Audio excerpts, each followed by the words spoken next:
पश्चिम ओडिशार high court bench के नेकरी आज नरसिंह मिश्र आज्ञा काली भिडियोटी आईचे पहला भिडियोटा के देखमा तार बाद मुझे सबू नेता पश्चिम ओडिशार गोटे कथा कहमी और पश्चिम ओडिशार लोग उत्तर रखबे जिन मैंने शिक्षित व्यक्ति अच्छा पश्चिम ओडिशार से उत्तरटा रखबे। पहला भिडियोटा देखी दूँ टिके।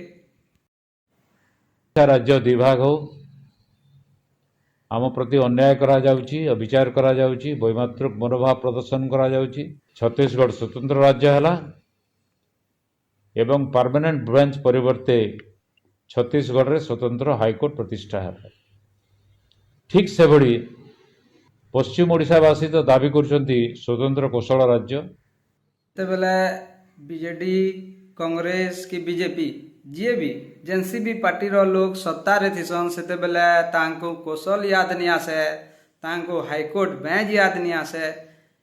आ जेते बेले से माने राजनीति रे जेते बेले पात थुई देबे, जेते बेले जीती जिबे, जेते बेले कंसी पार्टी रो एमएलए बनी जिबे सेते बेले जेगिरी पूर्व ओडिशा रे तांकर मुह नि खुले। इटा हमर पश्चिम ओडिशा रो सबु नेता करे केनसी नेता के नहीं कहि दो जे नी न बोली करी।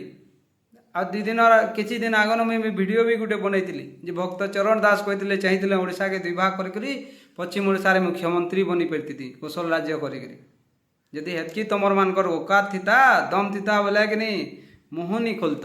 किंतु पश्चिम ओडिशा रे सबु नेता निजर निजर खाली फायदा लगी समस्ते निजर केंदा उन्नति हेता, निजे केंदा कोटी कोटी संपत्ति कमाते से सब व्यवस्था अच्छा। पश्चिम ओडिशा लोग मरुन कि जीवन कि बलद गेदामुर लेखे आमे बोलिक समस्ते जानी सारी। इटा पश्चिम ओडिशार व्यक्ति हर व्यक्ति माने जिन माने शिक्षित आज्ञा माने अच्छा से माने तार जवाबटा दन जे भल हेबा। आमे माने बेसी कहबाटा ठीक नहीं है। एतकी कहमी जुहार, जय मां समलेई, जय कौशल।